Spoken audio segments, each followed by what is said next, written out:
tariffs are here, and Alberta's farmers, as well as those in the agricultural sector, are responding. Agriculture and agri-food account for 7% of Canada's GDP. 1 in 9 jobs, about 2.3 million people. 60% of our agriculture exports go to the U.S. We are facing the most significant crisis of our lifetimes because of President Trump's unjustified trade actions and his threats to our sovereignty. And the Prime Minister announcing a $370 million production incentive to help Canada's canola producers, primarily in Saskatchewan.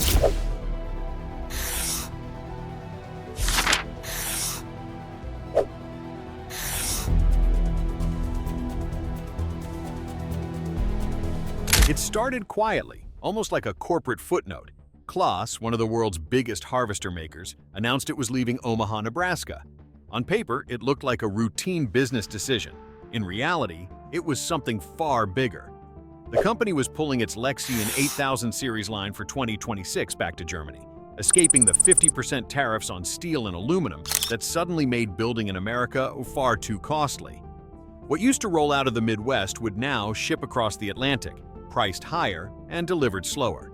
For farmers in Saskatchewan, this was more than an inconvenience. The tools that kept their fields alive had just been turned into pawns on a trade battlefield. The distance grew, the price tags climbed, and the certainty they once counted on began to fray. And yet, here lies the twist. Some Canadian farmers, even facing soaring costs, still say, "Never been better." Why? What do they see that others might be missing? Before we dive in, don't forget to hit that like button. A simple like helps push this video to more people who need to see it. But here's where the story takes an unexpected turn. You might assume that with harvesters more expensive and supply chains stretched thin, Canadian agriculture would be heading for crisis. Instead, the opposite happened. Behind the rising costs stood a powerful shield, Canada's long-standing system of agricultural protection. Ottawa unveiled a $6.5 billion support package, with a full $1 billion carved out specifically for food and farming. At the same time, the AgriStability program quietly raised its compensation rate from 80 to 90%, doubling the payout ceiling to $6 million. For many farmers, that meant the sting of higher equipment costs could be absorbed rather than endured. Then there is supply management, Canada's tightly controlled system for dairy, eggs, and poultry. Far from being a relic, it acted as a fortress, locking in stable prices even as international trade wavered. Add to this a relatively steady Canadian dollar, which helped farmers avoid the wild currency swings that can punish importers, and the picture becomes clearer. While costs rose, the foundation of income security held firm. So what looked like a blow from abroad revealed itself as something different at home, a paradox of safety, where protection turned vulnerability into resilience. Still with us? Hit that subscribe button so you don't miss what's next. Yet while Canada found cover behind its shield, American farmers stood exposed. The same storm that Canada managed to blunt hit U.S. producers with full force.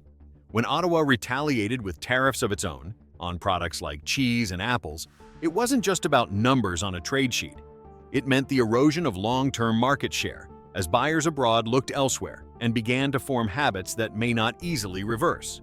The damage also spread into livestock.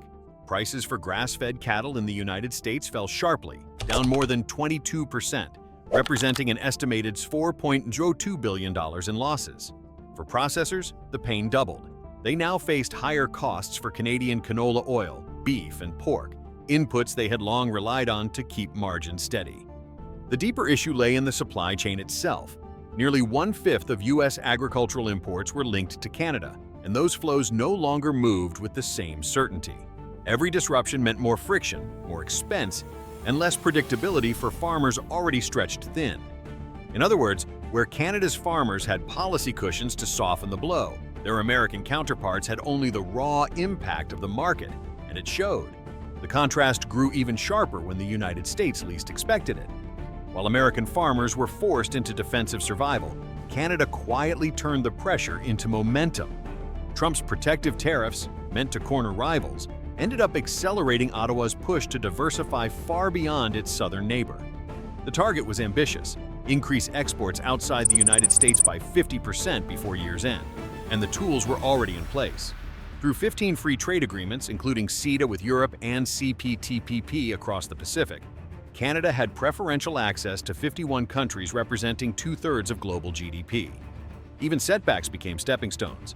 When China imposed 100% tariffs on Canadian canola and peas, it looked at first like a dead end.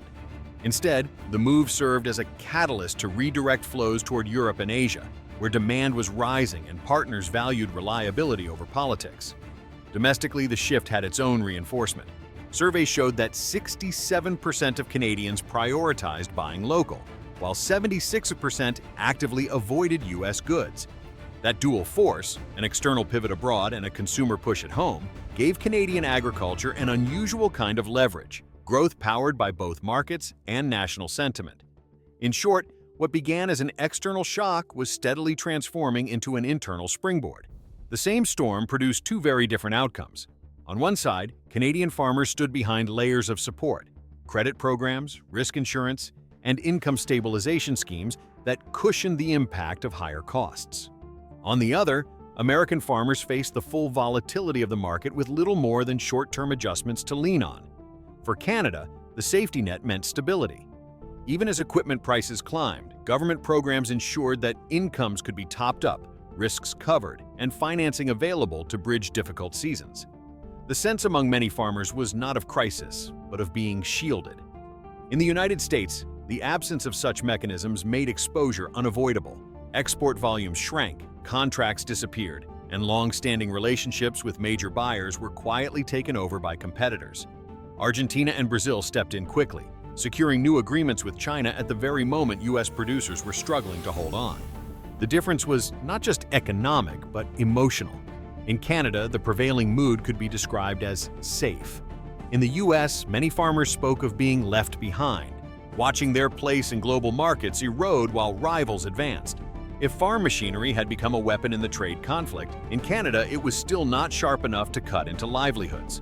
Importing harvesters directly from Germany added tens of thousands of Canadian dollars to the price tag, forcing farmers to recalculate their budgets and financing plans. On paper, the impact should have been severe. Yet when the numbers were weighed against the policy cushions already in place, the shock looked far less dramatic. The AgriStability program, with its expanded compensation levels, meant that many large operations could absorb the additional expense without seeing their bottom lines collapse. What could have been an existential threat became an inconvenience, painful but not unmanageable.